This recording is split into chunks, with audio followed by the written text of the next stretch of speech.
Even if it's not comfortable to you to say amen, amen just means it is so. All right. Let us pray.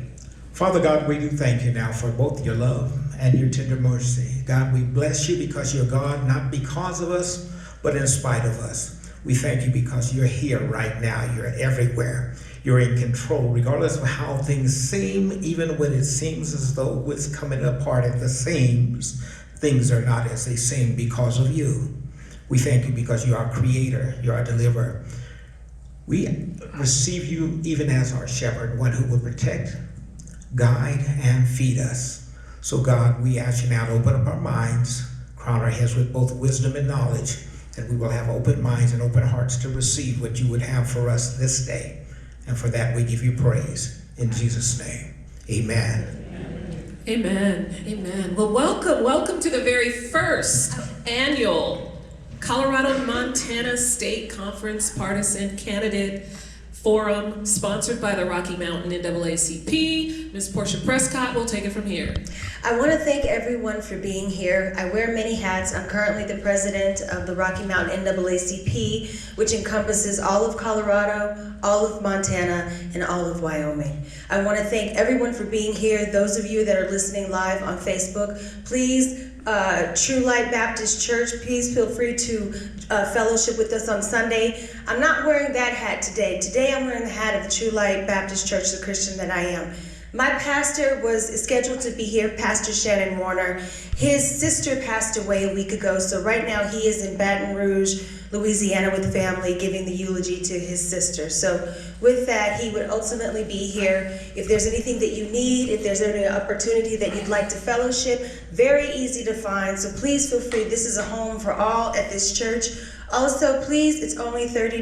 Go to NAACP.org and make sure you sign up as a member. I want to thank my presidents. I would not be able to do a lot of this. And ask her to stand. Madam President Angela Stephen is our president of Colorado Springs, Colorado.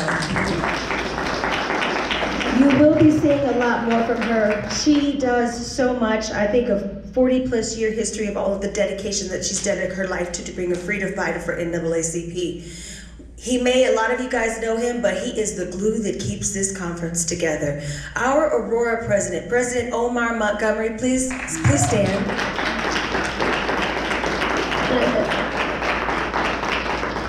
I'd like to thank the African Chamber of Commerce, Maya Wheeler, please stand.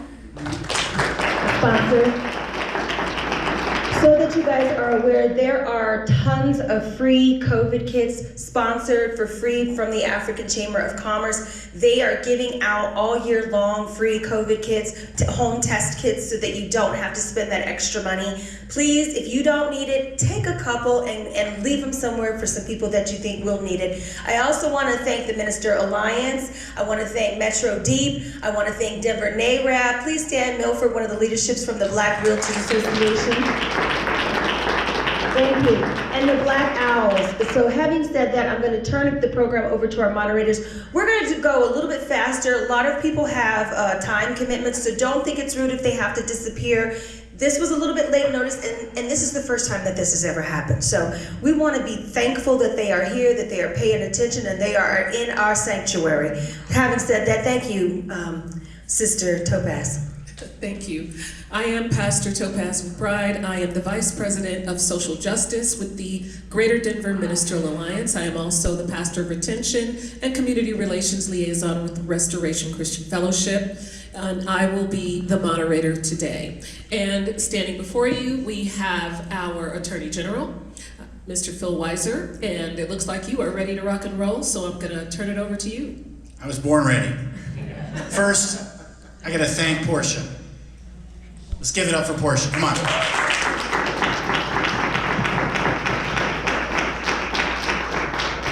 And leadership, including Rita, including Maya, including Omar, including Dr. Mays, including Milford, including Angela. This is a team effort. This is how we in Colorado show up together as a team.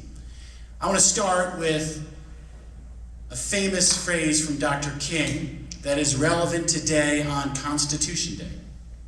Our nation issued a promissory note that everyone was created equal. Everyone has equal rights that are inalienable.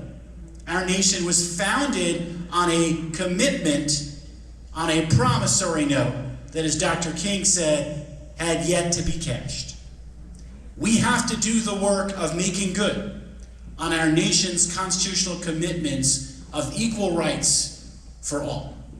We do that work together. The NAACP as an organization has been calling us to that work, reminding us of our obligations as Americans to do that work. And from the Bible, the reminder goes like this: you don't have the obligation to repair the world by yourself, but you're not free to desist from doing your part. So all of us here today can ask, must ask, what is our part to repair our world and fight for equal justice under law? As your Attorney General, the work that I do towards a more effective and just criminal justice system is with that very promise, that very commitment in mind. As we've worked on the school to prison pipeline, seeing too many young kids in Aurora being given criminal citations, we ask, how can we find a better way? As we work to improve re-entry so that people don't face a stumbling block in front of them when they leave prison. And as we work on policing to build trust and to make sure those who are untruthful, for example, are decertified, we are called to by these commitments. The reality is, the work of our civil rights commitments did not end in the 1960s. The work of equal rights for all are ongoing, and the work of reproductive justice for all is real. As your Attorney General, I take that work very seriously. We will be defending Colorado's Civil Rights Act at the Supreme Court this fall. We've fought hard for reproductive rights at the Supreme Court, in the legislature. We will keep doing that work. And I want to mention finally, because I know I need to close, how that work is done matters. I am committed as your Attorney General to showing up. Dr. Mays can say, I'm not sure how many elected officials will reach out to the Alliance and say, it's time I came by for a conversation. James Coleman was here 4 years ago rallying people to vote and said, you're here in church now because it's election season. It'd be a whole lot better if you were here after the election. I've been there, I will be there, and I want more invitations to come. Because as the people's lawyer, it's about showing up. And I've shown up in every county in Colorado with a simple charge: to listen, to learn, and to work together towards a more perfect union. I would be honored to continue serving this role, and I thank you all for your engagement. Thank you very much. Our Attorney General, give it up for Mr. Bill Weiser. All right, now we're going to start with some introductions. If you could keep your introductions to 2 minutes, we'll start on this end of the table and include your the office, obviously, that you are running for. Thank you very much. I am Dave Young. I'm your state treasurer. I have been for the last almost 4 years, and I am running for re-election, and I hope to earn your support again. I appreciate your support when I ran in 2018. I started my career as a teacher. I've been a teacher for almost 35 years, and before I got into public service as an elected official, I was a state house representative in Greeley. I ended up on the Joint Budget Committee the last 4 years, and in the process somebody said, hey, you know everything there is to know about the finances of the state of Colorado. You should consider running for treasurer. And I looked into the position, discovered I had a lot of skills to offer, and went ahead and ran, and with your help, I was successful in 2018. Since then, it has been an interesting time in the Treasury. We all know the economic challenges we've had. Let me just tell you, the #1 job of the treasurer is to make sure that the money is safe, the taxpayer dollars is safe. And as you can imagine, in the Treasury during economic difficulties, what a challenge that's been, minute by minute. But I work with a tremendous staff, and they have stepped up, and together as a team, we have made sure that not $1 of taxpayer dollars has been lost. We've beat our benchmarks on investments. We've managed cash.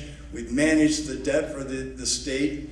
And in the middle of all that, I have launched 2 big initiatives. One for small businesses in the state, a $250 million small business loan program called Climber. And I'm about to launch a retirement savings program for people in the private sector who don't have access to retirement savings at work. This is 1 million people in the state of Colorado, working mostly in moderate to low income jobs, called the Colorado Secure Savings Program. Next month, we're going to pilot this program with small businesses, and in January, we're going to fully launch, and we're going to provide economic justice for people who have been denied a pathway for a sustainable and dignified retirement. 1 million people, 40% of our workforce here in the state of Colorado. Very excited about that. Thank you for being here.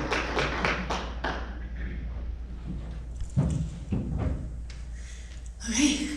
Hello everybody, I am Jessica Campbell-Swanson and I am running for Arapahoe County Commissioner, District 2 in Centennial and Greenwood Village. It's wonderful to be with you all here today. Thank you for having us, and thank you for all of the organizations and organizers who have put this together and pulled this all together. These kinds of forums are critical because government is meant to be a social contract. And you get into a contract, you're supposed to have a relationship. And in relationship, you need trust. And I think it is absolutely 100% understandable that the Black community does not trust its elected officials as much as you have a right to trust us, right? But we have to earn that trust. That is something that history has taught our Black community, our brown folks, that elected officials don't necessarily have your best interest in mind. And why I am so excited to be here today is to show you and to let you know that I do, and that I am running to fight for a healthy, thriving, and sustainable Arapahoe County. Our county commissioners have a $450 million budget that covers everything from housing to protecting the environment, to public safety, to securing our elections, and workforce development and economic development. And I have entered this race because after over a decade of working on anti-racist policies, trying to get Black and brown folks into office, working on equity programs, serving our communities, nobody was gonna run for this seat. And so I was willing to step up and represent, and I hope running from the Centennial Greenwood Village area, that even though we're the richest, whitest district in Arapahoe County, that I can use that seat as a kind of Trojan horse for the Black community, because the votes that I work on will be with hopefully our next county commissioner from District 4, Leslie Summey, and we will work for you and be there for you. It is an honor to be here with you today. I grew up in the church. I believe in the Jubilee. I believe in fighting the powers and the principalities. I believe that the first shall be last and the last shall be first, and I am on your side. And I'm excited to answer questions and share more about what I've done and what I hope to do. Again, I'm Jessica Campbell-Swanson. I'm running for Arapahoe County Commissioner, District 2. I hope to earn your vote if you can, and your support otherwise. Thank you so much for having me.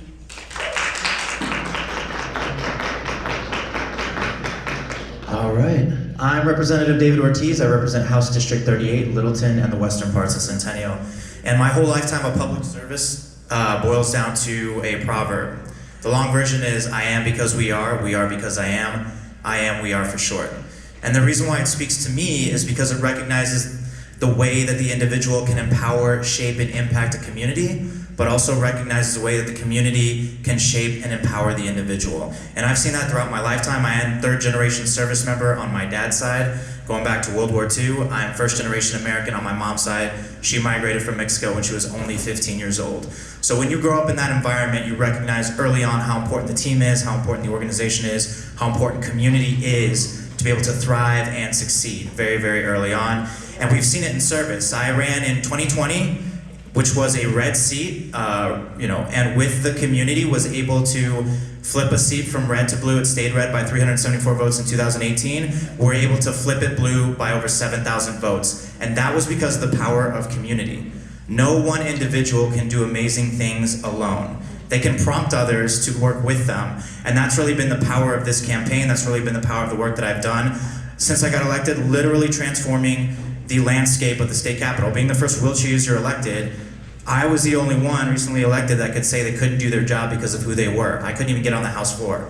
We had to mandate and force renovations so that someone with a disability could be able to serve in office. Passed 8 disability rights bills, 4 first in the nation, that other states are looking at now to copy. When it comes to equity, yes, it's about disability rights, but also it's about the community of color. When I see wheelchair users out there, guess what ethnicity or race the majority of them are? Is because you take the difficulties that we already have as people with disabilities, and then you combine that with the difficulties that Latinos and the Black communities are facing, and you don't see us out in the community more because we're stuck at home more often, because our wheelchairs are breaking and it's taken 8 months to fix, because we don't have access to healthcare the way others do. So I am really proud to represent the district I represent. They chose, even though they are only 11% Latino, Black, AAPI, community color, they chose to elect the first Latino representative in that district and the first wheelchair user to office. I'm really proud of the work that I've done with the team. That's what I Am We Are is about, and I'm really proud to be here today. So thank you so much.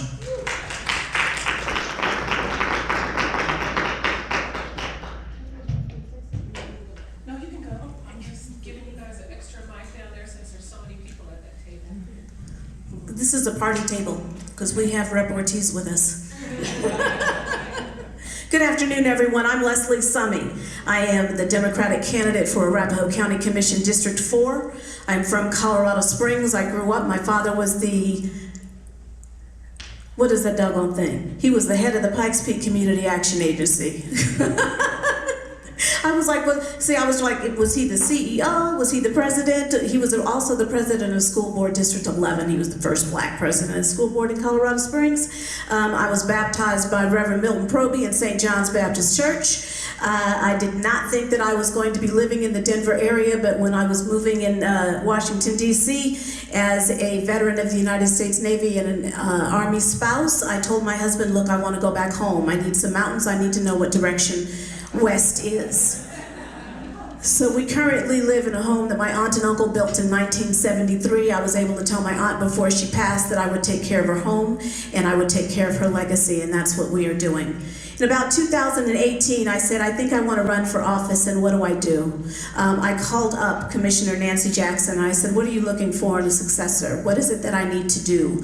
How can I serve? Where do I need to go? What do I need to see? How do I learn this? How do I get into the mix? And what the mix looks like was being House District 41 Secretary. What the mix looks like is being an aide at the state capitol. I was the aide for Representative Woodrow in House District 6.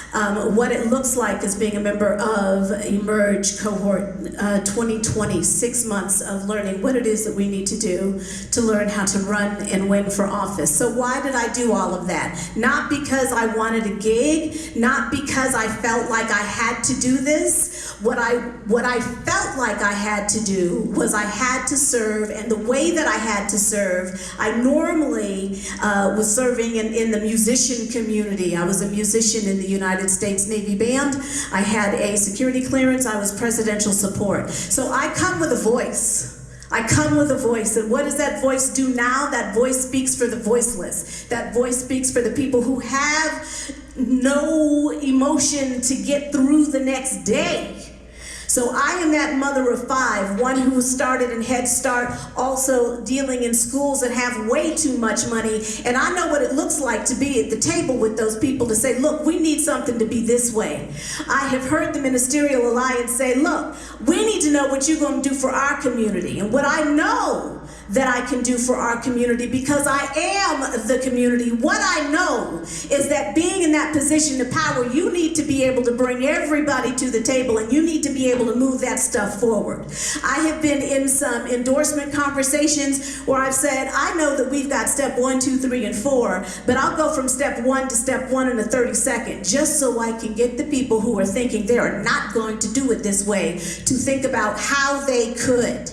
We are the canary in the coal mine as Black people. We are, when things trickle down, they trickle down in dirt to us. So what we need to do is have people that are going to stand up strong and say, hey, how you doing today? And how are we going to get this done? And we're going to work it through. What that looks like working through is not being the status quo. I tell people all the time, I am not the status quo, but I speak the language fluently. And so what I want to do is I want to come in and I want to come into the Arapahoe County Commission. I want to make sure that labor is represented as we open our brand new health department. I want to make sure that our immigrant community is plugged in where they need to be plugged in, and I want to make sure that our children have the hope they need to rise. Thank you, Leslie.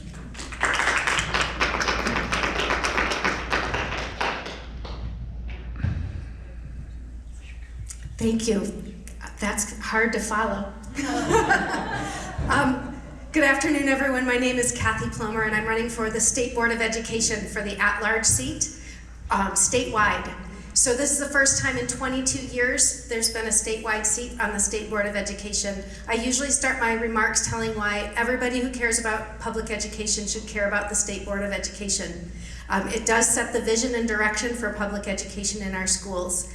And I am running because I believe that public education is one of the backbones of our democracy, and it's one of the necessities for all children to have a successful life. And if we let down our kids with public education, we are letting our next generation of entrepreneurs and leaders down. So it's very important to me that public education advocates serve on the State Board of Education. I have been involved for 20 years. In the Adams 12 district. I just finished 8 years on the Adams 12 Board of Education. For those of you who don't know where Adams 12 is, it's Thornton, North Glen, Fed Heights, Westminster, and Broomfield. Very diverse district. We have some schools that have 10%, 5% for reduced lunch kids, and we also have schools that have 80 to 90%. We have 80 languages, all races and ethnicities. And one thing I learned about when I served on this Board of Ed was you need to put your money where your mouth is. And we recently, just before I left, COVID put a damper on a lot of things, timeline, but began an equity audit in our district, the first one we've done, to make sure that we are looking at issues in equity, how all of our students are being served, making sure we're tackling those important issues. How are our kids getting funneled into advanced placement classes? Is there inequity in how kids are being disciplined? How are our kids and families feeling at that school? So we are ongoing with that process. I was very proud to champion starting that and continue to be on the committee even though I'm no longer on the board, and have done similar work on the board of directors for CASB. One thing I also think is critical in what we've done in Adams 12 is we put the most popular programs in the south part of our district. So if you want to be an International Baccalaureate, you're going to Thornton High School. If you want to access our STEM program, that's in North Glen. And I think those are the types of decisions when we look at decisions for creating more equity in public education we've got to pay attention to. And I want to make sure, and I'm running to make sure every single child in our state gets an excellent education. Thank you.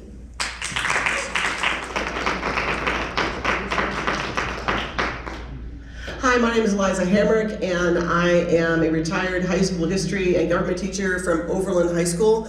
I taught there for over 32 years. Are there any Overland Blazers in here? Usually there are. Oh man, your daughter goes to Overland, yes.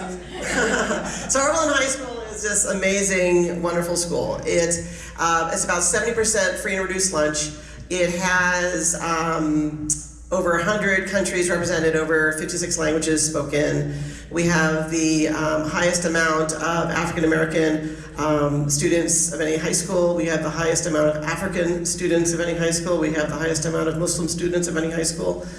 And we also have a very large immigrant population and undocumented population. So I spent my career there, and people call the school a high-need school. I call it a wonderful slice of America, because my kids are fabulous and their parents are just focused on their education and making sure that their students are supported and challenged. And I, as my other educator cohorts do, is we just invest our lives into our students. So I'm running because of my students. Like I said, my students are from all over the world, from all different racial groups. and gender groups. And once you have a student, you always have a student. They're always your kids. And so when I taught there, and again, I just retired like 3 years ago, I would write many letters of recommendations for my students. And when you write a letter of recommendation, you really find out a lot about their personal life. And one of my students, James is the kind of student that when he walks into a room, he lights up the room. He's fabulous. He's so great. When I did the letter of rec for him, I often asked the kids, what are some barriers that you are seeing? And James told me that his older brother had gotten hit by a stray bullet during a drive-by shooting. He was just playing basketball. And ever since then, his brother has been a paraplegic. And so James and his mom basically have a schedule 24/7 to make sure that his brother is cared for. So James, and he's one of my advanced placement kids, James would have to get up. His shift at night was 2 to 4, and then his mom would take it from 4 to 6, and they were constantly sort of helping him, and things like that sort of pushed me forward. Another of my students was at the Aurora theater shooting, Jamal, and he was in the theater with the shooter, and he basically used his body to shield a mother and a daughter. And he was shot, and he says the butt, and he recovered physically, but he never recovered, you never recover from a shooting like that. And so those are some of the students that I teach. I had another student, Beza, whose mom immigrated from Ethiopia. And Beza remembers her mom told her that when she immigrated originally to Canada, then they had to live in a car because they were homeless for a while. Beza now, focused, had supports from the school district and things like that, and now she's at Duke University. But I also understand that a lot of my students that didn't get to the advanced placement classes are also doing really, really well in the trades and in the military, serving our country proudly. So as a teacher, my mission is to make their lives better and to amplify their voices, to make sure we have affordable housing, to make sure that our criminal justice system is improved, and to make sure that we have equity in all things. And that's sort of my focus. Thank you. Okay. Well, I hope that you guys do a better job. Oh, okay. Sorry, I snuck in on the other side. Is it okay if I start? Yes, please. Wonderful. Hi, everybody. My name is Brittany Pettersen. I'm running for Congress in CD7, which is Jefferson County and Broomfield, and then 5 counties to the southwest. So how many people in this room have been to the sand dunes? All right, we have some people that like adventure here. Well, as you know, that's very far away. This district goes all the way up against the sand dunes, so right outside of it. So it's a much different district than it used to be. It's a 4.5-hour drive across the district. I would argue it's one of the most beautiful districts in the state, but I'm running in one of the most competitive races this year, in one seat that we must win in order to have a chance at holding the Democratic House majority. I started getting involved in politics many years ago, and I am highly unlikely to be the Democratic nominee for Congress. But I was given a chance to build a better life. I grew up in South Jefferson County, and I faced a lot of obstacles at home as a high-risk youth. But I had access to amazing public schools and teachers that believed in me. And because of those community investments, I went a much different path than I was likely to go. I became the first in my family to graduate from high school and college.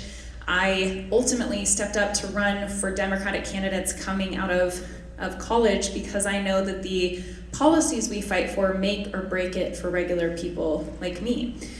So that is how I started getting involved, working for candidates that I believed in, issues and organizations, and ultimately a seat opened up in my community in 2012 for the State House. And many people in my community asked me to step up, and it was the absolute scariest thing that I had ever considered. And I remember calling my friend and saying, people like me don't run for office. And she said, isn't that the problem? And so I stepped up to do the scariest thing that I had ever done. Running for Congress is nothing compared to the first time running for State House. So, in one of the most competitive races that year, as part of the class that took back the State House majority as well as the State Senate in 2018, I'm incredibly proud of the work that I've been able to do to try to level the playing field for regular people. Making those critical investments in our public schools, bringing economic opportunity and equity front and center. I was the sponsor of the strongest Equal Pay for Equal Work Act law, making sure that women are finally paid the same as their male colleagues here in Colorado. It's coming up actually right around the corner is Equal Pay Day for how long it takes for Black women to work in order to make as much as the previous year of their male colleague for doing the same job. And so those inequities continue, but I really appreciate being able to partner with so many people, leaders across the state, to make sure that we do address the systemic inequalities that continue to perpetuate a lack of opportunity for everybody here. I am running for, I stepped up to run when this seat opened up when Ed Perlmutter decided not to seek re-election. It is very much aligned with the same reasons that I got involved to begin with. I want to build a brighter future with opportunity for all of us, that if you work hard and play by the rules, you should have the chance to succeed. That's all people are asking for. But it is a much different time than when I first got involved in politics. When I think about the stakes in this election, in what is approaching in 2024, the stakes could not be higher. This is an urgent moment in our country's history. Our democracy almost completely fell off of a cliff in 2020. The only reason that we certified a free and fair election in the United States of America is because we had a Democratic House majority. That is a reality that I never anticipated when I went down this path. My son is turning 3 this January. What we do now and what we're gonna do in 2024 is going to determine whether or not he is going to grow up in a democracy. So this is what keeps me up at night.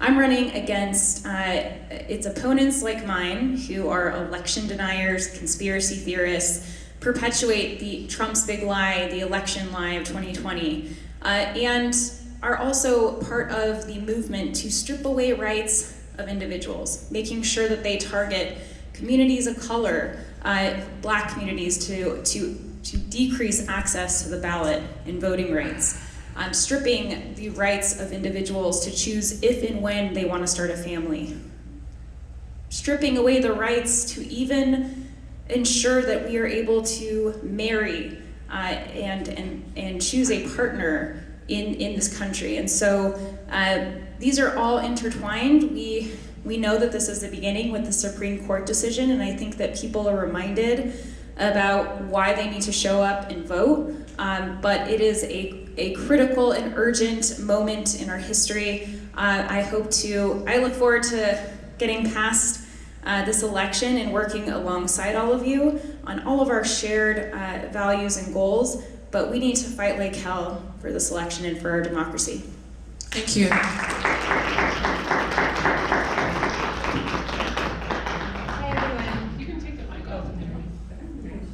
Hi everyone, my name is Alana. I'm the campaign manager for Dr. Yadira Caraveo, who's running for Congress in the new 8th Congressional District. She's really sorry that she can't be here today, but I'm just here to tell you a little bit about her and about the new district. It is a brand new district that was made because of redistricting this year. It's most of Adams and a good chunk of Weld County, and runs all the way from the Denver border up to the city of Greeley. So Dr. Caraveo is a daughter of immigrants. Her parents immigrated here from Mexico in the 70s. And she decided to run because education is what allowed her to become a doctor, to pursue her life dream of serving her community in Adams County. And then she went from Adams County, she went from serving as a pediatrician to the State House, where she served for the last 4 years, really getting a lot of big things done for folks across Colorado in the state legislature. So now with this new opportunity to make sure that there's a brand new voice in Congress for Coloradans in both Adams and Weld and Larimer County, She's ready to step up and really fight for the needs of working families and continue the work that she's done in the State House in Congress. So that's a brief summary, and hopefully you got some out on the campaign trail. Thank you. All right, we're going to move right along. There is a seat on this side, so you're not all crowded down here. We have 3 on one side, 5 on the other, so someone can come down to this end.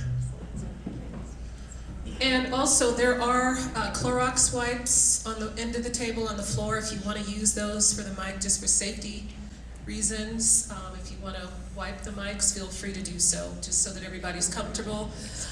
Also, Dr. Mays has... Yes, I just have another question. Are you a surrogate?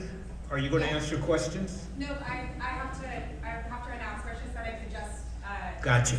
Okay. I just want to make clarity on Yeah, that. she made that clear to me. Yes. I want to clear it to them, though. She, also, you have the cards. Yes. So if you have a question, President Mays has the index cards, and you can write your question, and he will get those to me, and we'll try to get to as many of the questions as we can. So you all clearly are not very disciplined as it relates to staying in your time. So I will be cutting you off at 2 minutes. So just know. So we're going to jump right in. So the first question that I have for you is, what have you already done with regard to your current office, if you are presently in office, or just your community service that is specific to benefiting the Black community at any level, whether that has to do with community, from education, small business, practices, socioeconomic, social justice, etc. 2 minutes. And we'll start here if you'd like to respond.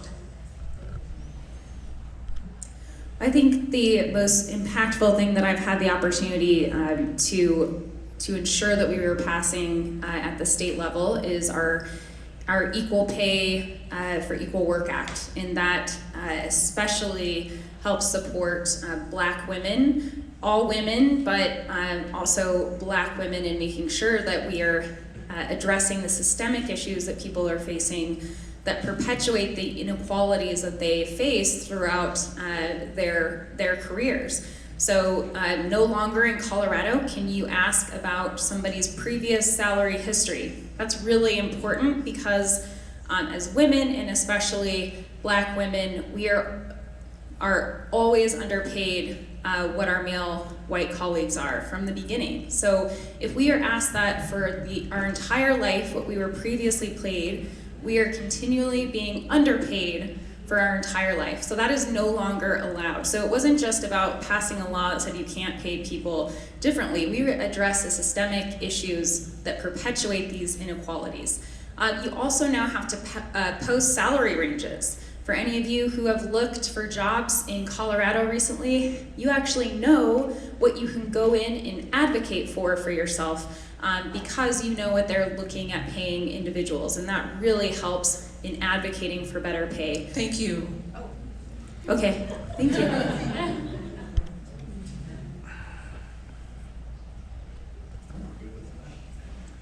Thank you for the question. It's a great question. And I mentioned in my introductory remarks about the Colorado Secure Savings Program.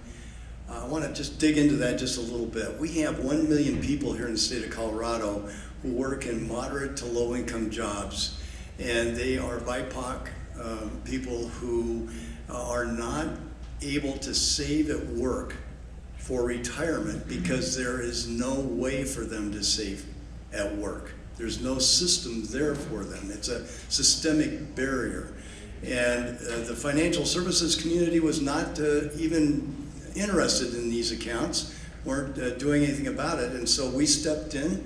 Actually, our great Senator Brittany Pettersen and others passed a bill we worked together on for this program. And what we're going to do is we're going to use payroll deduction in small businesses so that people can actually easily move money from their paychecks into a savings account, which is actually well invested. And so we wanted to make the easy button, and so what we're doing is requiring all businesses to enroll in this. And we are enrolling employees automatically into this. So they don't have to decide whether or not to get into it. It's still voluntary for the employee. If they want to opt out, they can. But we've discovered in other states that do a similar kind of program, about 70% or more of the employees stay in it. And the beauty of the program is somebody is moving from one job to another, this is their account. This is not tagged to the business. If they move to another job, they just start saving right away at the next job.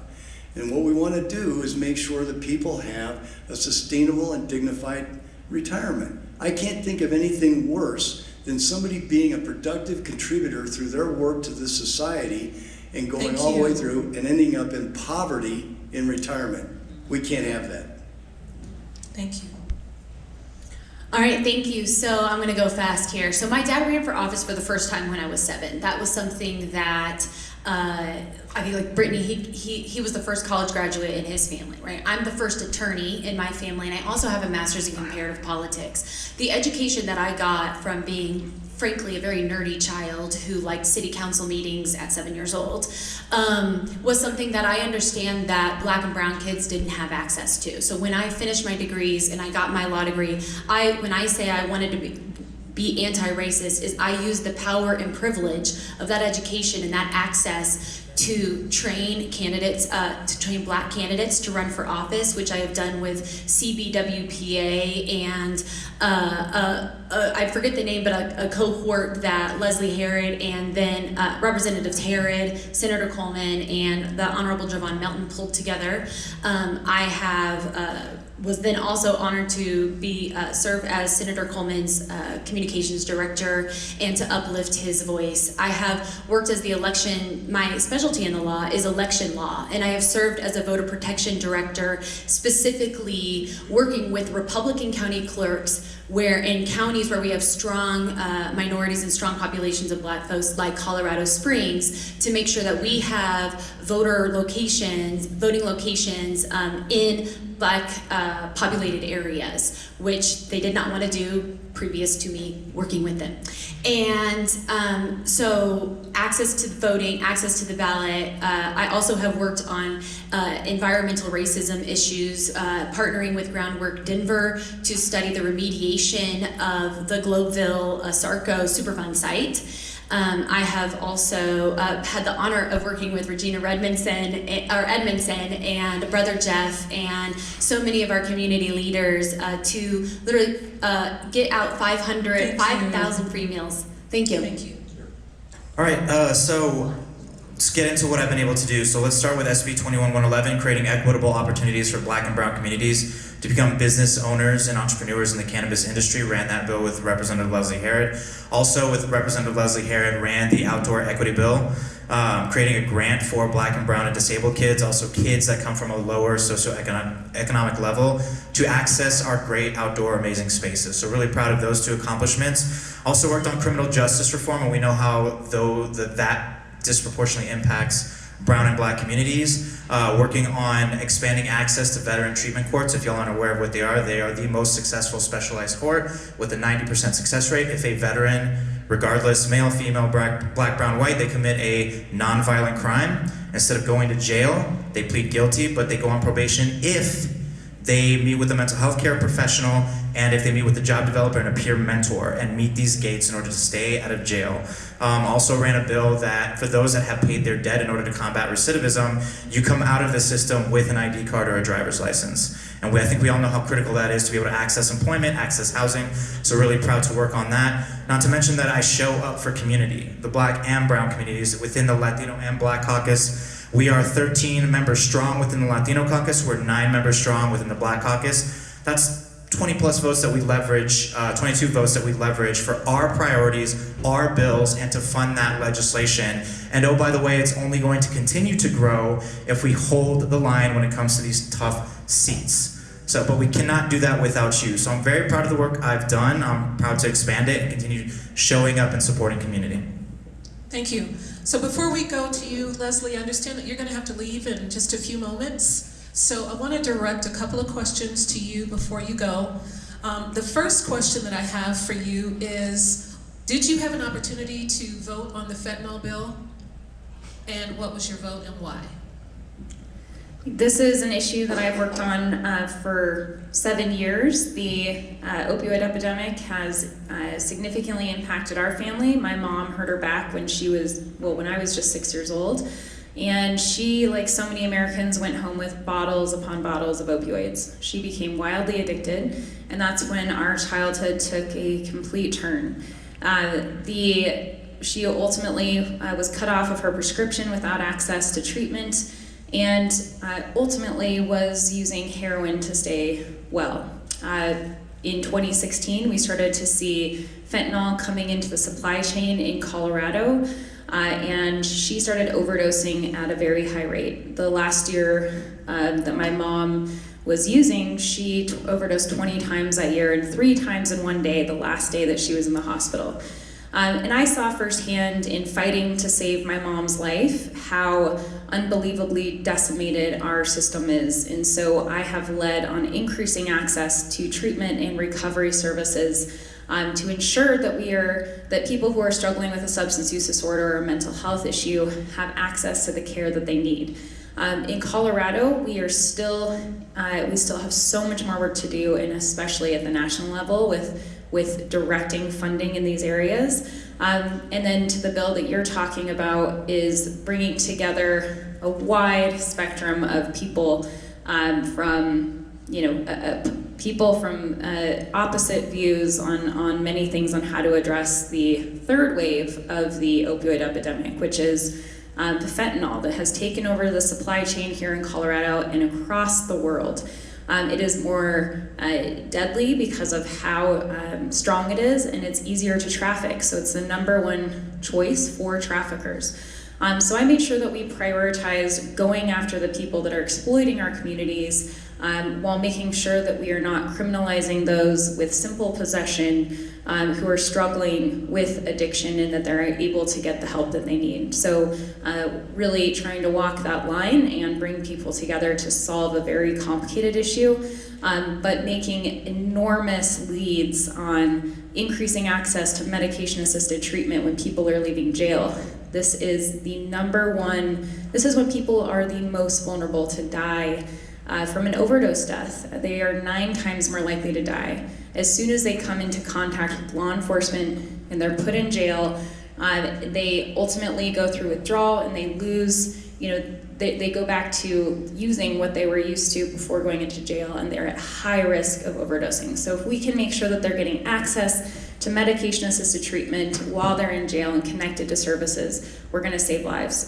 So this is going to be a next. I will continue to focus on this on the national level, and it's something that has impacted far too many of us. Thank you for that. I have one other question that I want to squeeze in before you go. How will you address white nationalism and the resurgence of hate crimes in the United States? We need to protect the rights of individuals at the national level. The thing that keeps me up at night, like I talked about, is are extremists like my opponent who are running across the country. This is incredibly concerning to see how radicalized the Republican Party has become, and the people who are in power and the permission structure that they've been given to out loud and proud say and advocate for horrific things. We need to work together to make sure people like my opponent are not in a position of power, and we need to protect our democracy, the right to vote, protect the rights of individuals at the national level to ensure that the Supreme Court is not in a position to continue to undermine the progress that we've made in the United States of America. Thank you. Would you restate your name for me, for the group, please? Oh, my name is Brittany Pettersen. I'm running for Congress in CD7, which is just to the west of where we are today. And I look forward to working with all of you. I also want to thank the NAACP for all of the work that you do to advocate for economic justice and opportunity here in this state and nationally. Thank you so much for carving out time for us today. Okay, Leslie. The question is, what have you done specifically to benefit the Black community? Wonderful question. Thank you very much, Topaz. What I've done specifically to benefit the Black community most recently is I'm going on my second year of serving on the county subcommittee. It's a subcommittee of the Justice Coordinating Committee, and we focus on racial equity in the criminal justice system. I am the only person, at least I was last year, we're starting up again this year. I hope there will be more of us, but as of right now, I am the only person who is on the committee, appointed to the committee, who is not associated with an agency, an office, or an organization. I am there as a mother, as a Black mother, as a mother of LGBTQ kids who are Black, as a mother of a child on the autism spectrum who is Black, as a mother of a young man who runs 60, 70 miles a week who is Black as he is running. And so I sit on that committee to give my voice and my input as to what I believe we need to do. One of the things that I can announce to you all, and I'm grateful to be here this afternoon, is the Committee on Racial Equity in the Criminal Justice System is having an information gathering session this coming Monday at 6 p.m. at Ready to Work Aurora. This is the opportunity. One of the things that I said was that we need to have more Black people in the room. I've noticed how we started with people who were there from organizations or from offices or from agencies, and they would have a great time and come in, and it was wonderful. The first couple of meetings, the very first meeting, a young man said, "We always get excited about doing this work. We have people say, 'Come on in, help us do this,' and we come in, and then 6 months down the road, we're not there, and nothing's been done." Thank you, Leslie. That's it.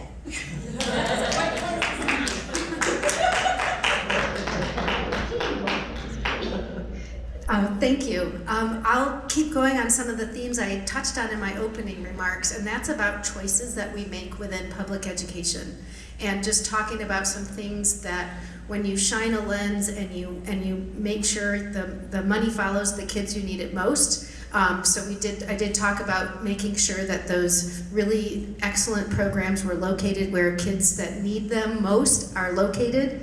We also made sure that our career and technical education programs are located where we serve the most kids of color. We hired our first diversity, equity, inclusion director. I think when you have someone whose specific focus is to make sure that those issues are focused upon, then that's a sign of commitment. And I think, again, making those decisions about what you do with your resources and who you direct them towards is some of the most important work you can do. I want to switch to my work in public health. I'm a 30-year public health professional and focused a lot of my work on health disparities. I finished my last 2 years at the Tri-County Health Department in the COVID response. I was a caseworker where we helped people who were having difficulty staying in isolation and quarantine connect with food, rental assistance. We help people suffering from eviction, and one of the projects I got to work on was on vaccine equity, making sure that our communities of color, our Black communities, were not last in line when we got the vaccine, that we made sure that we were reaching out, we were dealing with some of the issues of distrust. There's lots of distrust in the Black community about the medical profession in general, and Tri-County as an organization that isn't very approachable. So how can you make sure people feel confident and comfortable and that their health interests are number one? Looked at throughout my career, I was an HIV/AIDS educator, worked on healthy neighborhoods. We know. Thank you. So as a high school teacher of over 32 years in a minority-majority school, I was focused on making sure my Black and brown students, like I said, were supported and challenged and loved. So my letters of rec got them into major universities. I also would make sure they were exposed to leadership opportunities and take them all around, all about, so they could meet sort of movers and shakers that looked like them. Also, I was on pretty much all the hiring committees at Overland High School for social studies teachers, and we were always on the lookout. We were always sort of trying to recruit Black and brown teachers because students need to see themselves in their teachers. They also need to see themselves in the curriculum. So I was very much dedicated to a very inclusive curriculum. A student shouldn't have to drop who they are while they enter the school building. And so I was very focused on that as well. I was also involved very heavily in the Colorado Equity Vaccine Project that Kathy Plomer just talked about, and some of y'all volunteered at. So the Colorado Equity Vaccine Project was run by Maisha Fields, and what we did is we had pop-up clinics all over the place, and my group, we focused on sort of the northern Aurora area, but I was able to use my contacts, my black and brown contacts in Denver, to get out the word about these pop-up clinics. This was at a time where we were all on the internet trying to find loopholes to get a vaccine. This was that time. And what we were doing is we were recruiting, we were going out, we were giving our names to very trusted people in the black and brown immigrant communities, and they would text me their name, their phone number, and their date of birth, because they trusted the people that I worked through. And they were able to get vaccinated when everyone else was not. And they were the first, they were the ones that, they were the first responders. A lot of them were healthcare workers. They were also the essential workers. They were the ones that were holding up our society during the pandemic. They were getting spit on at work. They were being disrespected. They were dying at high levels of COVID. And Thank you very much.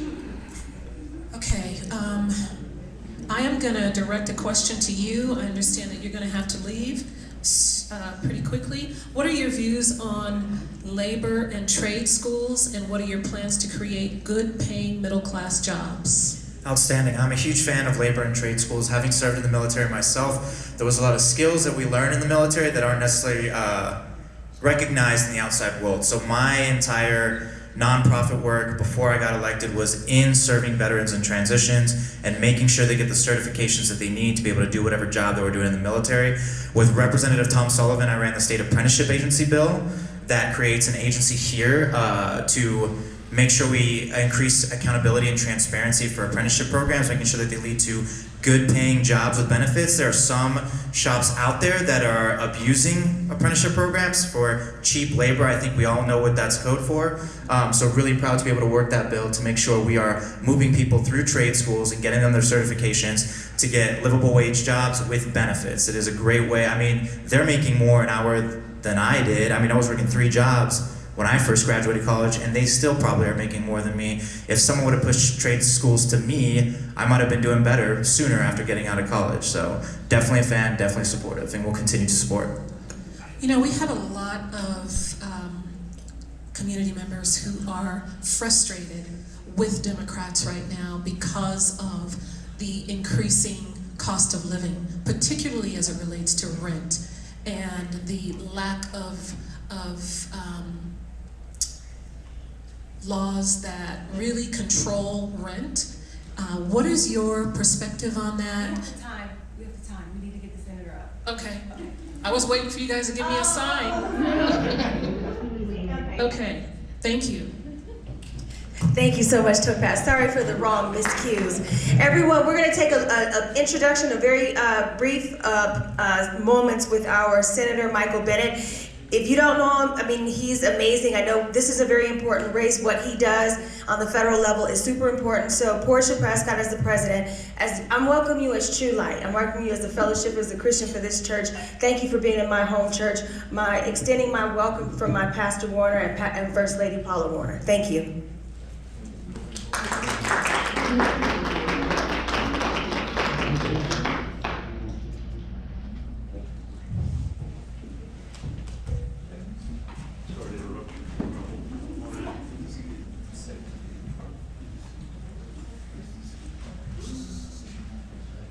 Thank you. I'm sorry to interrupt the panel. I would have probably learned something.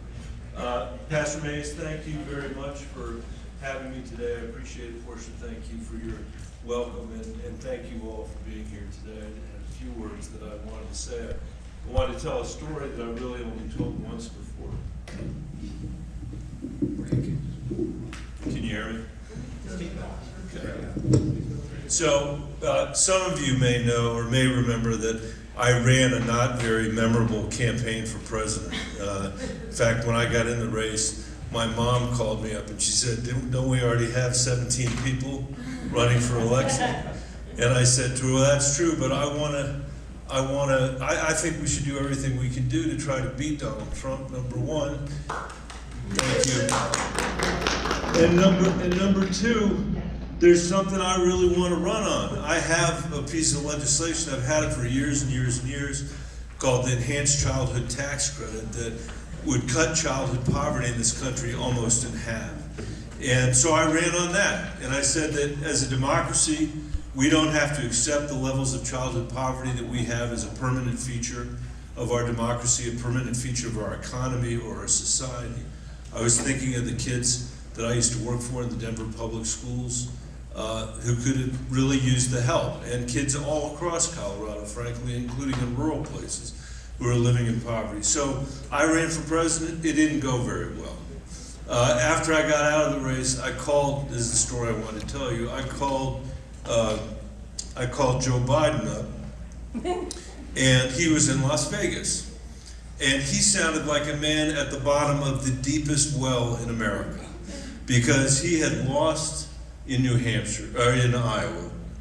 He was in Nevada, as I said, and he was on his way to New Hampshire, and he knew he was going to lose there. And in Nevada, he was basically being beaten to death by Bernie Sanders. And so he was deep at the bottom of this hole. And I said, what's the plan? And he said, you know what the plan is. And the plan hasn't changed. I'm going to make it to South Carolina.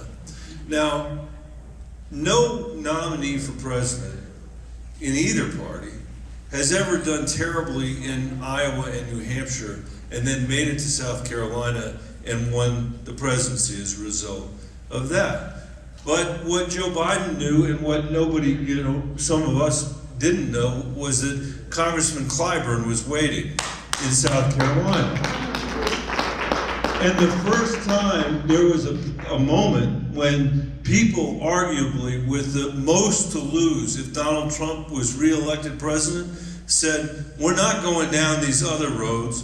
We're going to nominate the one person, turned out of 330 million Americans who could beat Donald Trump. And South Carolina went for Joe Biden, and Joe Biden became the nominee of the Democratic Party, and Joe Biden won the presidency as a result of what Congressman Clyburn and a lot of black women in South Carolina and others did. But that's not the end of the story, because then, you might remember President Trump said, well, this is a contested election. In fact, he still hasn't given up. He still hasn't given up. And we ended up being trapped on the Senate floor on January 6th when there was an insurrection, a riot, an attack on the Capitol of the United States. Something when I was a young person I never would have imagined that we would have seen. Something we saw in other countries, but you never would see here in the United States of America. And I saw Senator McConnell. I was standing there next to him. I don't talk to him that often, but that morning he had gone to the floor and he gave a speech and said, this election's over. Donald Trump's not the president. Joe Biden is the president. And I went and I said, I just want to thank you for your remarks. You should have seen the steam coming out of his ears. He said, he'll never come. I'm never going to let him come on January 20th for the inauguration of the new president. Of course, Trump took himself out of that anyway. But while we were there on January 6th, something unbelievable happened, which is 15 years of work by Stacey Abrams delivered 2 Democratic senators in the state of Georgia. That happened while we were in the middle of the insurrection. And Reverend Warnock and Reverend Ossoff were elected. Hello. That wasn't anything that the Democratic senators did. Black vote? That is something, as Portia said, that the black vote did in Georgia and South Carolina. It's true. And as a result of that, we got a majority. And as a result of that, well, that child tax credit I mentioned earlier, my original co-sponsors on that bill were Sherrod Brown, who's from Ohio, Cory Booker, who's from New Jersey, and Kamala Harris, who's now from the White House. And when Kamala ended up going over there. Reverend Warnock became our 4th musketeer. So now we had the 4 musketeers working to try to cut childhood poverty in half. And last year, because of what happened in South Carolina, what happened in Georgia, because Joe Biden was willing to run for president, we put the child tax credit, we passed it. We passed it. And last year, almost half the kids in America that were in poverty were lifted out of poverty. Almost half of the African American kids in poverty were lifted out of poverty.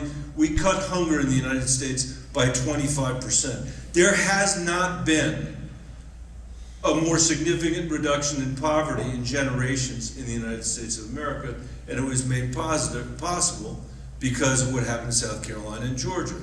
That's not all that was made possible. There are a lot of other things too.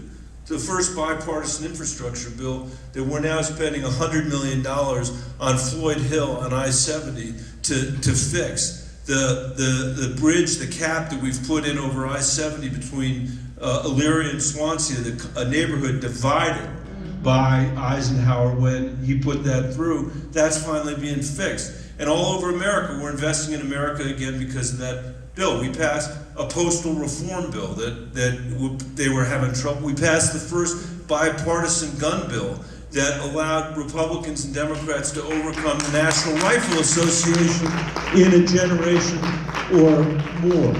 We passed a significant veterans bill because the veterans demanded it. There was a moment when the Republicans voted for it, then they voted against it. Then America's veterans came out of the woodwork and they said, you know, you need to do this.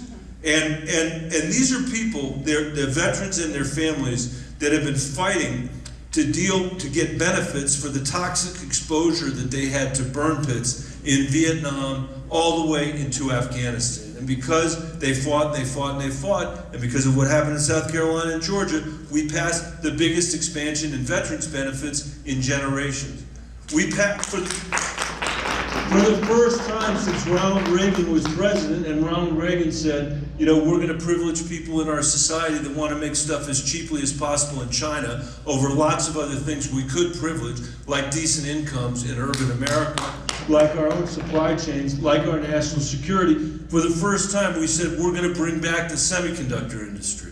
You know, all that difficulty buying used cars and new cars as a result of the supply chain. That's an issue around these semiconductors. But even more than that, this is an issue that has to do with our national defense, because 95% of the most important semiconductors in our fighter jets are made in Taiwan. 95% of the semiconductors in our submarines are made in Taiwan. In our surface ships are made in Taiwan. I mention that just because this is not just the work of the market. We can have an effect on what the market does. And for the last 50 years, we've had an economy that when it's grown, has grown only for the wealthiest people in America. And that's why the families I used to work for in the Denver public schools, no matter how hard they work, they can't get their kids out of poverty. They can work 2 jobs, they can work 3 jobs, and they can't get their kids out of poverty. And there are a lot of other people in this neck of the woods who feel like they can't live a middle class life because of that economy where all the benefits are going to the top and not to anybody else. And that is what I've been trying to work on the whole time I've been there. And if I get elected again, it's what I am working on, which is when our economy grows, it needs to grow for everybody, not just people at the very top. We have to reduce the vicious income inequality we have in this country. You know this, and I don't need to tell you this, but the gap between black and white income is greater today than the year I graduated from high school in 1983.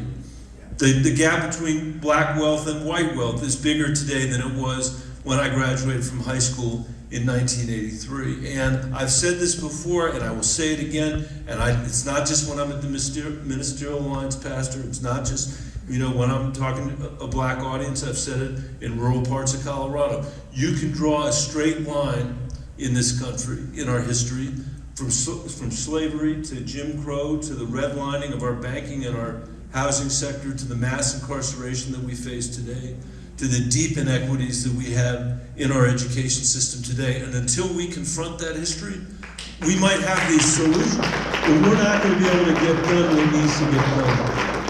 And so that's why I want to go back. And that child tax credit is just the first step of trying to make an economy that actually is more fair. And what I'm telling people that are in the Republican Party, who might not necessarily agree with everything that I've said, or in different parts of Colorado, is that if you care about our democracy, you need to care about having an economy that grows for everybody, not just the people at the very top. Because that is one of the reasons Donald Trump got elected to begin with.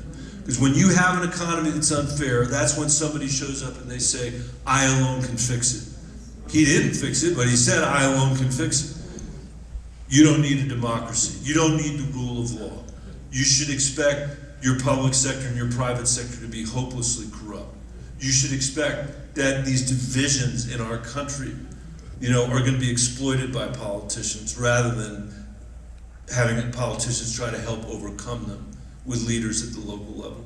And that's the way I've tried to lead in the Senate. That's the way I've tried to lead again. And I would be very, very grateful for your support. I'll tell you, my opponent, who I don't talk about him very often. In fact, I almost never say a word about him. But you may have noticed he's not here today. And that's because he's helping Herschel Walker raise money in Georgia instead of being here. So if you think there's not a clear difference in this race, you got one candidate who's fighting with Reverend Warnock to make sure we can lift as many kids out of poverty as possible, and you got another candidate who's raising money with Herschel Walker in Georgia. I would be very grateful for your support. Thank you for having me today.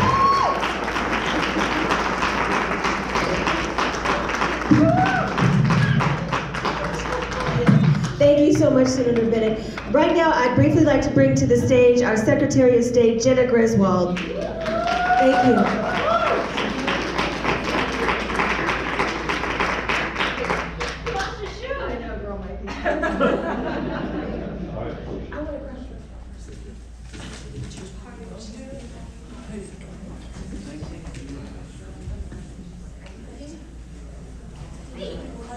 Oh, okay.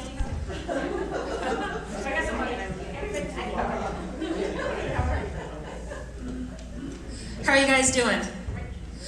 Well, thanks for having me. Portia was so excited she lost a shoe. But that's what happens. Sorry I'm a little dressed down today, you guys. We've been traveling around the state, but I'm actually coming from a family event. My brother and sister-in-law are about to have their first baby. And can you guess the due date? November 8th. Yes, literally. Election day baby. But I really appreciate you guys having me and just all the great partnership. When I ran for Secretary of State, it seemed like an impossible race. A Democrat hadn't won in 60 years. I had never ran for office before. I was up against the only Republican statewide incumbent. But more than that, people like me just don't tend to run and they don't tend to win. I grew up in a cabin with an outhouse outside in rural Colorado, on and off of food stamps, going to food banks. I started working the summer after 7th grade and was inspired to go to college from that because I saw a lot of Colorado families struggling. I then went on to law school, and why I ran for Secretary of State that first time is because I believe that whether you grow up like me, whether you're rural or in a big city, regardless of your zip code, the color of your skin, the amount of money in your bank account, as a US citizen, you deserve access to free and fair elections.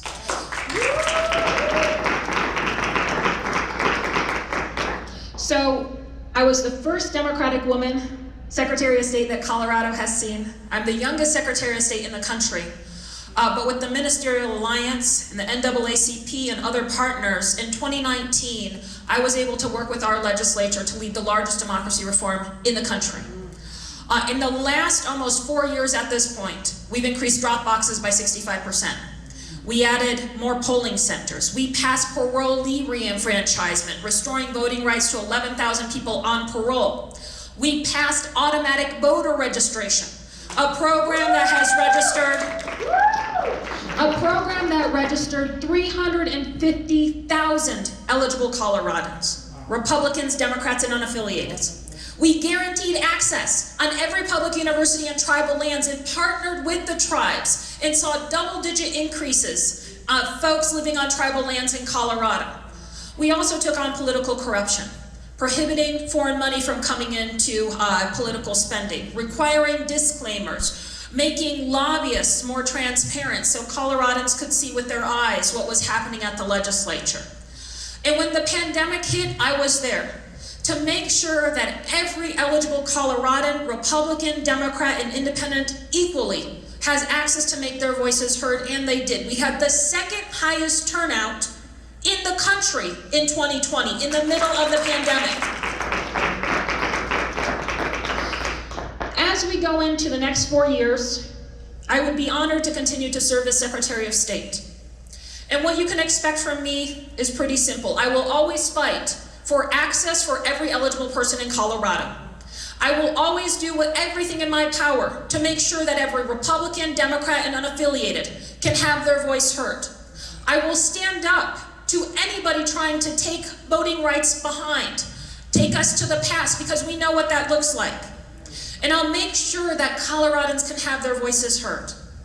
Again, I really appreciate all the partnership. This work isn't done just by me, it's done with our legislators, with you all, to make sure that we're delivering on promises to Coloradans.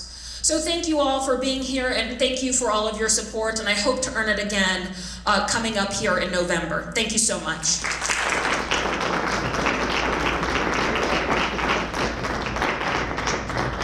Thank you so much, Jena Griswold. We will resume our program. We are expecting our governor to come in at any time. We will respect everyone's time. It's 2:43, so we still have questions to go and closings from our great candidates up here. Thank you, thank you. Let's give them another hand for taking the time to be with us today. They felt like this was important enough. We appreciate you, Ms. DeGette. All right, moving forward with our group at present. So, you all need a new question. I almost lost track of where we were. Okay, so this question is, what are you willing to do to correct disparities in the minority communities based on the office that you're running for? Because obviously, depending on which office you're elected to, it's going to influence what you're able to do. So we're going to start on this end, if you wouldn't mind. Thank you. So I'm running for House District 61 state representative, so I'll be in the state legislature. We're working very hard if I'm blessed enough to win. So what I will do is I will look for affordable housing. I'm a huge supporter of Proposition 123, which helps with affordable housing and allows local control. I'll also look at making sure that we have a more equitable funding scheme for our various districts. It's a crime what's going on in Adams 14, and we need to make sure that especially our high needs schools are given money and funding, not punishments. So I'll definitely work on that. I also will work on environmental justice to make sure that local communities have a huge voice in how national monies are spent to do cleanup and do investment in the area. So I'm going to be looking at education, I'm going to be looking at housing, and I'll also be looking at ways of making sure that we have environmental justice where our black and brown communities live. Thank you. So Kathy Plummer, State Board of Education, just to remind you the role. Public education, again, bedrock of what we need to do to make sure that all kids have the opportunity to succeed. And at the State Board of Education level, I think we really need to pay attention again to inequities that we are seeing within our schools, within different places. We fund our schools based on property wealth, so that creates tremendous inequities. When we look at our school funding formula, we need to make sure that the kids who need the most assistance, our special ed kids, our English language learners, our kids living in poverty, get the most resources. They get that in terms of the most experienced teachers, the most resources coming to their schools, the most assistance in making sure that, especially after coming out of the pandemic, those pandemic dollars are directed to help those kids that need it the most. So we need to make sure that we keep an eye on our data so we never lose track of, well, this group might be doing better and this group isn't. We need to make sure we keep our eye on that so we do direct resources where they need to go the best. We also need to make sure we offer really excellent opportunities for kids no matter where they live. That means access to diverse programming, rich classroom experiences, career and technical education opportunities, in addition to a pathway to college if that's what people choose. And our public education system should be designed to look at our system, all our kids as a whole. They're all of our kids. They all have to get what they need to be successful, and we cannot have the system that we have where some of our kids are behind and others are getting ahead, and that's what the state board needs to focus on, is making sure that every child can get ahead. Thank you, and I want you to hold on to that mic for just a moment. Since both of you finished before your 2 minutes, I'm going to direct a question that is specific to education. I'd like to know where you all stand with regard to CRT. So that's a great question. So we have a cultural war going on, and it's being directed at public education right now.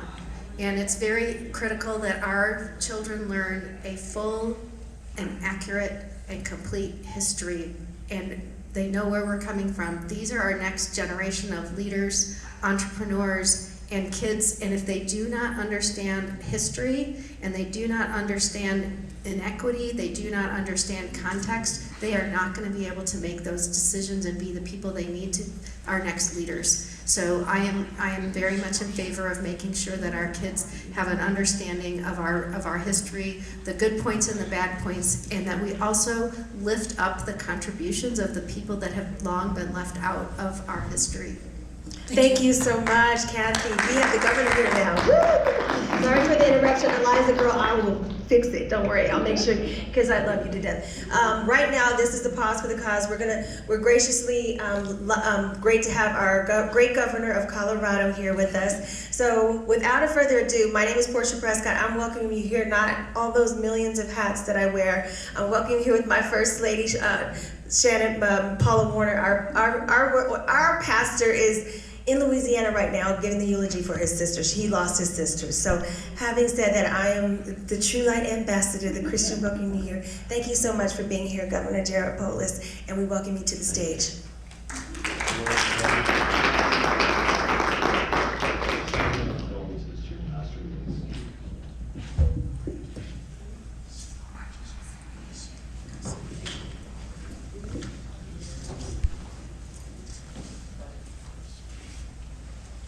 Well, thank you, Portia, for the kind introduction. Thank you to the NAACP.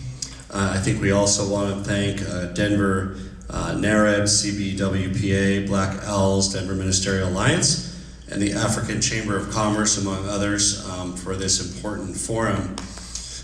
You know, we're taking real action in Colorado. We're proud of having one of the strongest economic recoveries in the nation. And that includes supporting Black and minority-owned small businesses, helping people of all races find good jobs, removing barriers to entrepreneurship. We've made it $1 to start a new business. Instead of $75 or $100, it's only $1 to file and incorporate, working with Secretary of State Jena Griswold, or who you either just heard from or will hear from, one of the two, because I saw her in the hallway. You just heard from her. And you know, $75 may not sound like a lot, but if you're starting a business with $300 or $400 that you worked hard to get together, that's a lot. That's 20% of everything that you start with. And if we can save you that, that can go to supplies, that can go to rent, that can go to so many other things. We're working to help families with free preschool and kindergarten. We got free kindergarten done in my first term. Free preschool starts next year for every family. That helps. Of course, it helps the kids first and foremost. If we truly care about the persistent learning gaps that exist along economic lines, along racial lines, we want to make sure that every kid gets a strong start. That's the best place to address the learning gap before there's a gap. And rather than the difficult work we're also doing to try to address that after there's a gap. In addition to that, it also saves families money. It helps a single mom or helps two parents be able to work in the workforce if they choose, being able to have that option for preschool and kindergarten.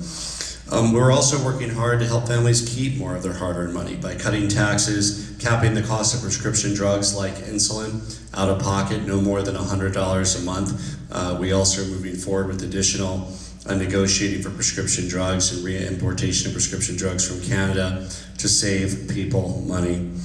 We want to move forward with protecting Colorado's clean air and water and public lands. I signed an Environmental Justice Act that supports communities that have been disproportionately impacted by pollution, making sure that people from all backgrounds have a seat at that table, and protecting our families by preventing crime and improving public safety. The goal that if I have the opportunity to serve our great state for another term is to make Colorado one of the 10 safest states over the next 5 years, and together we'll get that done.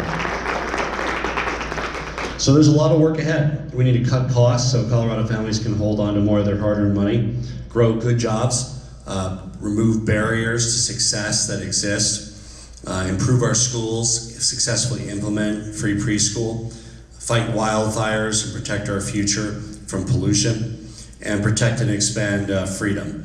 So look, we've made progress doing what's right for Colorado, and together I know that we can continue to move forward as a state. Forward towards greater prosperity, forward towards better equity, and forward towards making sure that every child has every opportunity to succeed in this great state. For your kids and mine, Colorado's best days are still ahead. Thank you.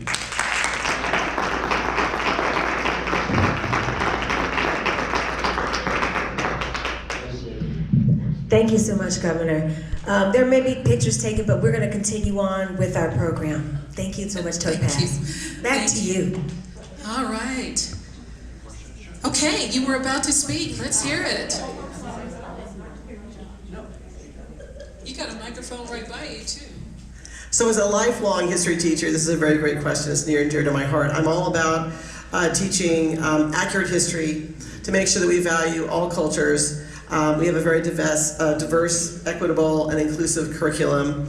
That's just best practice. Students need to see themselves in the curriculum. They need to see barriers that have been in front of their fellow Americans and how they were able to overcome those barriers and what worked, what didn't, so they can see how current barriers can be broken down. So I'm a huge fan of just accurate history, making sure that all cultures are valued. Thank you. All right, so then moving on to our next question. And actually, you didn't get did you get a chance to respond? Go ahead. What was the first question? It was specific. What do you want to do with your office to reduce inequity? Okay, from your office. Because I was going to go right on to CRT. As a matter of fact, because I'm going to reduce inequities pretty quickly. So one of the major things for the county commissioners, for the Board of County Commissioners, is they set your budget for the county. So every agency of the county has to come to the county commissioners to have that budget approved. One of the reasons why I decided to run in the first place is because I really know what it feels like to be poor. I know what it feels like to be in a room with people who have all the money, and what I have noticed is that when we are looking at budgets, people tend to focus on what's important to them. And so we need to go ahead and have somebody who's going to be looking at it and saying, hey, are we thinking about our immigrant community? Are we thinking about the people that have 3 jobs? Are we thinking about the people who might be homeless, however, they work full time? So we really need to be caring about those people with our budgets instead of saying this is the way we've always done it, and so this is the way we're going to do it. To that end, one of the things we need to do in Arapahoe County to address inequities is we need to remove the revenue cap of Tabor. I don't know why we haven't done it yet, but we need to do that. Arapahoe County is one of the few in the state that hasn't removed that. Therefore, we have not been able to use millions of dollars, like in 2020. I don't remember what the number was. It was like $20 million that we left on the table because we couldn't use them for resources. So we need to do that. And quickly with CRT, we need to take the narrative back. CRT is not taught in elementary school. It's not taught in middle school. It's not taught in high school. CRT is taught in law school. We need to take the narrative back. We need to go ahead and talk about, yes, we have to have adequate history taught, because if we don't know where we've been, we won't know where we're going. Thank you. All right, Jessica. Yeah. So to piggyback off of what Leslie was saying, and I want to reiterate also that closing inequities will be one of my priorities as County Commissioner for District 2. But we've got a number of other items we can work on as well. So Arapahoe County is launching its new public health department on January 1st, 2023. Your new board of public health of county commissioners will be responsible for appointing the long-term board of public health.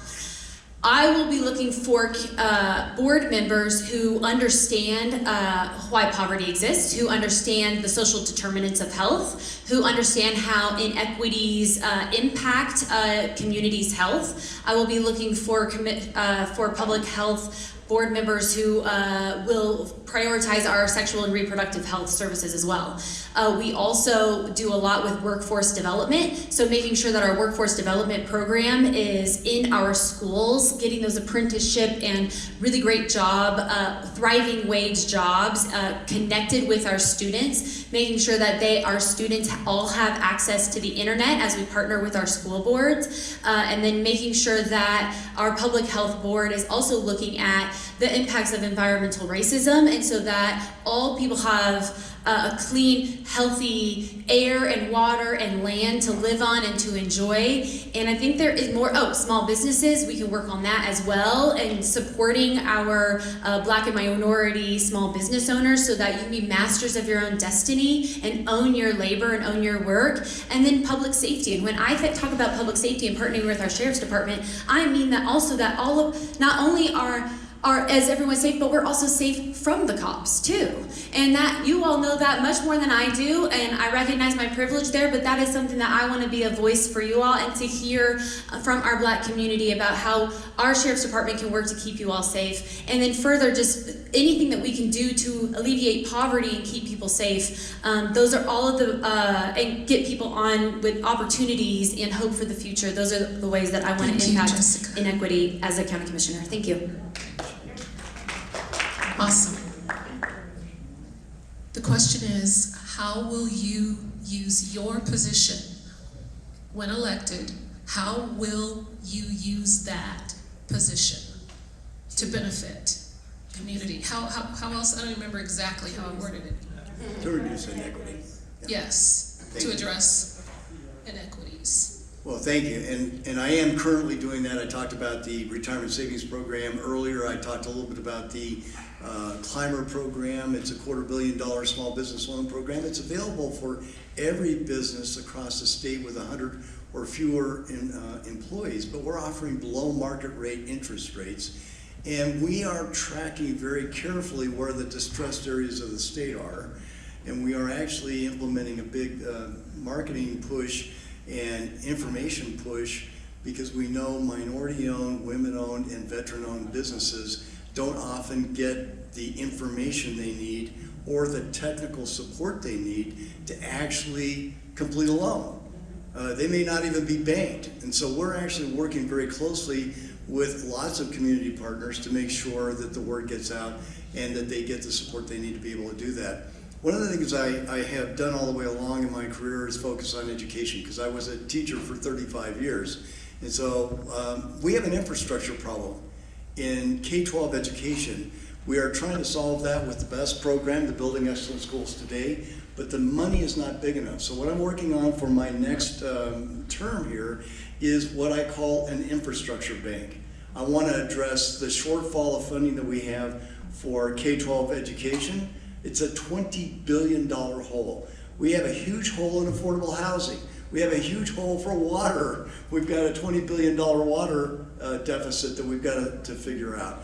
And we aren't doing these things collectively. I want to stand up a financing structure that brings in money from lots of different sources. I'm a union guy. I was president of the teachers union up in Weld County, and I'm working closely with AFL-CIO because they have billions of dollars they want to bring into the state to invest in affordable housing. And as long as it's contracts that are offered for union jobs and quality work, I'm all for that. So I want to lift everybody up and make sure that we actually have a state that is thriving, not just surviving. Thank We've you. got to work forward to do that. Awesome. I could talk forever. I love this stuff. I think everybody up here could talk forever. And just bear with me, because some of these questions I'm kind of coming up with as we're going. and I'm multitasking because I'm getting texts and monitoring a clock and listening to you all. So this question that I have now is, again, as it relates specifically to the office that you plan on stepping into, how will you address the issue of environmental injustice? And I'm going to ask our audience, we're supposed to end at 3 o'clock. It is 3 o'clock right now. If you would just grace us another 15 minutes, in all fairness to the patient people who are sitting up here with all of the interruptions, we would be greatly, greatly appreciative. Okay, so how would you use your position, your power, your authority, and influence in this office that you're about to step into as it relates to environmental injustice? Who goes first? I'm sorry? Who goes first? You've got the mic. I'll go. So, as a member of the State Board of Education, this is a tough one, but we do recognize that where kids learn is important. We have, again, inequity in both resources provided to schools for operations, but also for buildings, for learning environments, and for what kids have access to in that sense.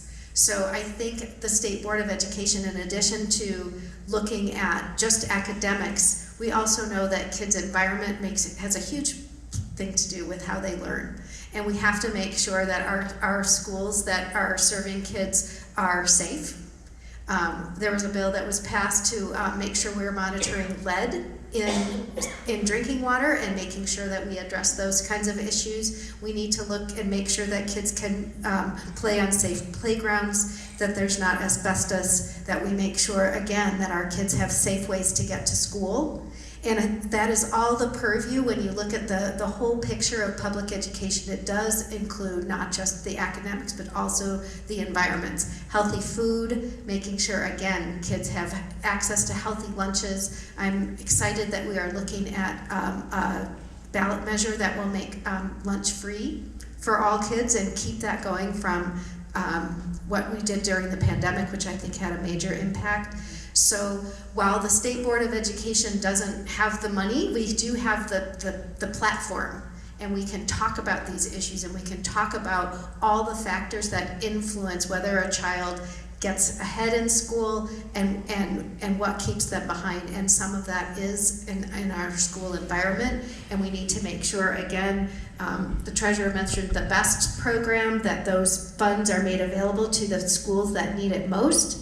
And that it's, and that again, the safety and security and air quality is another one, if you're attending a school in a polluted area. So all the things that impact, and this is why I'm excited to bring my public health background to the state board. Thank you for that, your response. And really appreciate your response from the thoughtfulness as it relates to recognizing the relevance of the environmental justice in the school system. I really appreciate that. I'm going to put my timer on because I want to be able to use my whole time this time. So environmental justice is a huge part with me because being an educator, as Kathy Plummer just said, the environment that the students come from has a huge impact on how they learn, whether it's lead in the water, whether it's air or land pollution. So I become quite a student of the severance tax in Colorado. The severance tax is used to basically fund our agencies that enforce environmental laws in the state. We are not collecting what we should with the severance taxes. We really need to look at that to make sure that we fund the organizations that are tasked with carrying out the state mandates that the legislature passes and tells the boards to carry out. I'd also like to see brown and black representatives on state boards like the Colorado Oil and Gas Board. You can say that you're representing the communities, but you're really not if you don't have lived experience. So I'd really like those people to be a good part of those boards.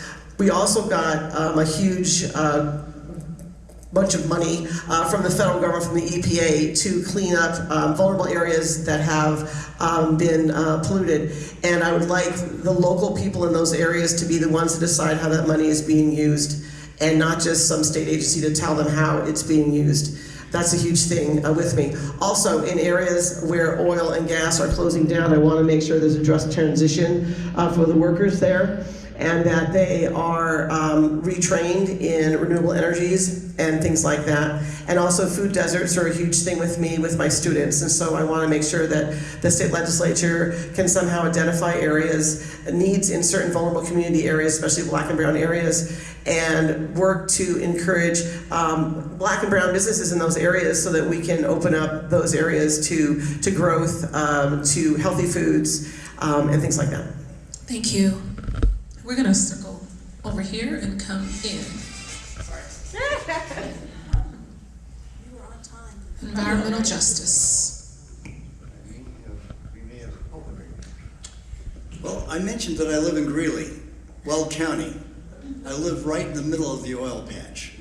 And as a Weld County Democrat, I have stood firmly on the side of people of color whose schools have a well pad 100 feet from the playground and benzene leaking over where the kids are playing. And so I have stood strong on that. It's not easy when it's right there in your face and the people that are against you are right in your face. But I never shy away from a fight because, well, I'm a Weld County Democrat. But I will tell you that there is, well, and I was a junior high teacher for 25 years, so, you know, I know how to moderate behaviors as well. But I will tell you that there's a fight going on at the national level. The Republican state treasurers have banded together, and they are insisting in their states that state money will only be invested in fossil fuels. I don't know if you've heard this. Greg Abbott, the governor of Texas, Ron DeSantis, the governor of Florida, are all in on this as well. Why are they pushing that? Because the Democratic treasurers have been saying, look, we invest large amounts of money, we want a sustainable and bright future, and we know moving energy in the right direction is going to make a difference. Let's take care of everybody's future by getting away from the Suncors of the world that pollute our communities, and let's move forward with a bright future. So I, at any given time, am managing $80 billion, folks. Who you have at the helm of the Treasury makes a huge difference in how those investments are made. My opponent will probably sign on with the Republican treasurers all in on fossil fuels. I'm not going there. I will fight that fight. Thank you. As I said, I am Jessica Campbell-Swanson, and I'm running for a healthy, thriving, and sustainable Arapahoe County. There's a couple different ways that your county commissioners can address environmental justice. As I noted from our public health department, getting public health board members who understand the social determinants of health, who are devoted to making sure our air, our water are clean, and that we're using our land in healthy ways. The second is the bill came through the state legislature that gave counties more power to address and to regulate oil and gas. Our county commissioners have just issued new regulations in Arapahoe County. The bill essentially gave us, instead of a ceiling, a floor, so we can regulate more as much as we need. I will look at that. We just passed those regulations. Let's see how they're doing and how they implement in cleaning up oil and gas operations in Arapahoe County. And if they're not cutting it, let's strengthen them some more. Let's rein it in some more. Second thing is bikeability, walkability, public transit. Arapahoe County is at 650,000 people. We're slated to hit 875,000 people by 2040. How we grow our housing, our bikeability, our public transit, all of that will impact our environment and our justice and access and where smog and transmissions and all of those are. So those are the three ways that we can do that, including lead, all the different things that our other amazing candidates have talked about. So thank you very much. Thank you. Look at you, 30 seconds to go. Go for it, Leslie. That was wonderful, Jessica. Put the mic down. Put it down. I just want to build on what Jessica said, and I'm very excited to just have the opportunity to think that we will be serving together. That is going to be cool because we are of like mind. what I was thinking of when Jessica was talking was that we are, as county commissioners, the planning board is part of Arapahoe County, and so anyone who's coming in and they want to build, they have to go through the county commissioners to get their permits. They have to go through to get their permission to build, and so we actually do have a lot of say in what goes in those contracts. So how are we going to give that notice to developers who would not be paying attention to the environment, and to contractors who would not be paying attention to the environment? We know that environmental justice spans everything. You know, it just is, it goes into everything. So we need to make sure that our county commissioners are sitting there thinking about, when someone comes into the county, what are they going to do to make our lives better? And if we are not paying attention to the environmental laws and policies, we are not doing our job. Thank you. Ooh, Leslie. All right, so this is going to conclude our time for today. And in closing, I want to give each one of you a 1 minute time with a closing statement. Since some of you took like 10 minutes to open, we'll close with one. All right, and we'll start with you, Jessica.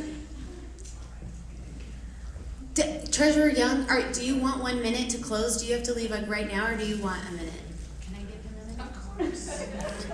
You're so thoughtful. Since he's not out of the door yet. Well, thank you for that. It's so lovely to see you all. I'm a man of few words, but I am a man of action, which means I'm not going to talk a lot, but I am going to do a lot. So look for that, and I need your help and support to win this election. Do you know how we win? We don't suppress the vote. We make sure everybody votes, and everybody votes the entire ballot. You see great candidates in and out of this room that need your support. I'm one of them. Thanks for being here today. Thank you for being here. Appreciate it. So again, thank you. I'm Jessica Campbell-Swanson, and I'm running for Arapahoe County Commissioner District 2. That covers Centennial and Greenwood Village and a little bit of South Aurora around Cherry Creek Reservoir. And as I said, I'm running for a healthy, thriving, and sustainable Arapahoe County. We cannot thrive if we're not healthy, and we want to thrive not just for today, but for the long run. It's not just about us. It's about the future generations as well. So I think it's a kind of dark, kind of morbid way to think about it, but Arapahoe County Commissioners, we go birth to earth, and we are an agency of the state. So all of the things that are relevant at the federal and state level, we implement those programs. I have done work over decades to increase equity and freedom and equality for my Black and brown siblings, and it would be an absolute honor to have your support, and I hope you all can join us on Tuesday evening, September 20th at 5:30. You can support both Leslie and I. I will be the first Democrat to ever hold this seat if I have it, and we will expand a newly earned majority that we just earned in Arapahoe County. Jessica. Can I have those 30 seconds back? You're already at 20. Okay, was that 2 sentences? Go. Okay. To expand that majority, we just got a majority for the first time in Arapahoe County Board of County Commissioners. If we both win, we will expand that majority from 3 to 2 to 4 to 1. And that will give us the buffer that we need, that if maybe somebody who isn't, doesn't share exactly the same views, Leslie and I and somebody else can still move things forward. So, because you were talking about frustration with Democrats, and I feel you. So, but I am excited to run and hope to earn your vote and your support, and hope to see you Tuesday, September 20th at 5:30. And you can go to our websites or social media. Thank you so much. I'm going to see if I can do this in 30 seconds. So I'm Leslie Summey, Democratic candidate for Arapahoe County Commission District 4. Thank you so much for your support and for your love. I appreciate it. The wonderful thing about my seat is in 151 years that Arapahoe County, or 61 years that Arapahoe County has been in existence, they haven't been able to find any Black people to sit as a county commissioner. So there will be one African American on the Board of County Commissioners to say, wait a minute, I see that this affects my community. What we gonna do about it? I may not say it that way, but I will say it in a way that it is understood by the masses and by the power structure that things must change. So for all of that, I thank you again, and I've got like 10 seconds left, so I'm passing it over to Kathy. Thank you, Leslie. Thanks, Leslie. First, I want to say thank you again for hosting the panel. This has been a fantastic place for me to be and my first time. So, Kathy Plomer, running statewide for School Board of Education. Public education is on the ballot this fall. We have to make sure, again, that we elect people to the state board that want to create a system that serves every single child and has that as a core value. And I want to make sure, again, that those discussions stay kid-focused. We know how critical it is. We've heard many times about the importance for every kid's future. We're all here running for different elections, but we mostly do it because we want our kids to have a better world than we did. And part of that is making sure that we have a public education system that's healthy and strong and led in a direction that, again, will serve all students. So thank you so much today. Remember to vote down on your ballot. And again, all these positions that people don't know much about are the ones people don't tend to vote for. We don't want to be like the judges where no one knows who you are, so they leave your name blank, because what we all do and how we want to serve is important for our future. So thank you for having me. Thank you. So I want to thank the moderators, Pastor Paul and Veronica Bell, for a wonderful event. I want to thank... Actually, it's Topaz McBride. Veronica wasn't here today. Hi, Topaz. All right. And the Greater Denver Ministerial Alliance, Colorado Black Women for Political Action, Denver Metro Deep, Colorado Advocate Chamber of Commerce. I'm Eliza Hamrick. I'm running for House District 61, which is the Southeast Aurora Centennial. As you know, I'm a teacher. I am powered by my students. As was said, we are one bad election away from losing a lot of things that we have really worked hard for, like voter rights, educational opportunities, reproductive justice, and things like that. If we get a hostile majority, it's gone. It's all statutory. Nothing's in the Constitution. So this is a turning point. This election is a turning point. You have got to show up. You've got to vote. And I am in the top pickup seat in the state for the Democratic Party where I'm running. It's a highly competitive seat. If we have a robust majority, we can work harder for educational equity, environmental justice, affordable housing, criminal justice reform, and all the things that we've been talking about today. So I really, I would be honored to have your support. My website is elizaforcolorado.com. And again, we've got to get everyone out there to vote because we're just a bad election away from losing so much. But we can do so much with a robust majority in the State House. Thank you. Thank you. Give our candidates a big hand for their patience and just resilience and hanging on, even though we had all the interruptions. We appreciate, and the same to the audience. Thank you all for hanging in there. As we prepare to leave, we're going to ask everyone to stand, and we're going to dismiss. I don't know about you, but I like to